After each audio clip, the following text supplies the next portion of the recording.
नांदणीचे सुप्रसिद्ध कुर्डे food mart घेऊन आले आहे खास नवीन वर्षानिमित्त कुर्डे उत्पादनावर भरघोस सूट।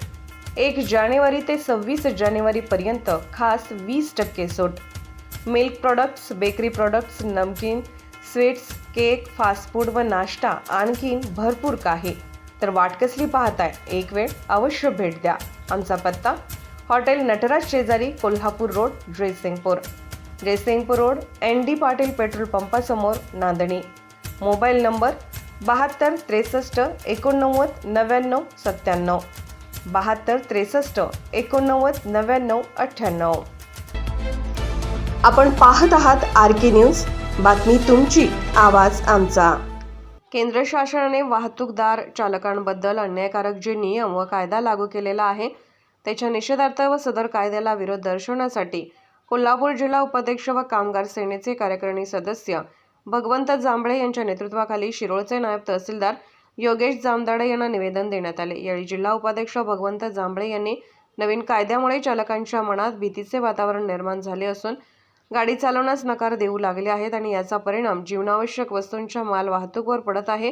ही बाब आपल्यासाठी चिंताजनक असून कायद्यामध्ये वाहन चालक केंद्रबिंदू ठरवून त्याची आर्थिक, सामाजिक व मानसिक स्थिती लक्षात घेऊन कायद्यात योग्य तो बदल करण्यासाठी शासनाला चालकांच्या भावना पोहोचवाव्या असे सांगितले। निवेदन देताना नायब तहसीलदार योगेश जामदाडे यांच्याकडे बऱ्याच चालकांनी आपल्या भावना व्यक्त केल्या व त्यांनी त्या ऐकूनही घेतल्या।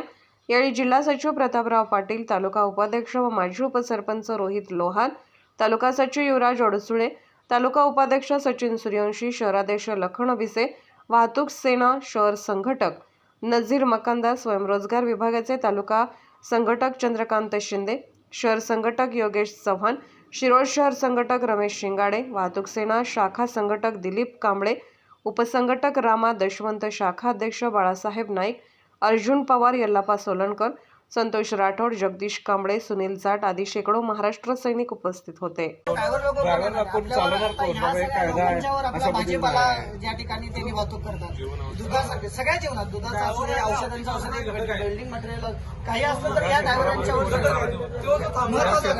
कोण चालवायला आलं नाही। उद्या स्कूल बसेस आहेत, सगळ्या बसेस, अँब्युलन्स आहे, ह्या लोकांनी जर स्टिअरिंग सोडलं आणि जर आम्ही कायम करायचं नाही तर आपण उद्या खायला आपण लावू, आपण हे आपल्याला पुढेपर्यंत बसू। त्यामुळे हा सगळा जे आज आपल्या म्हणजे कोरोना सारख्या काळात देखील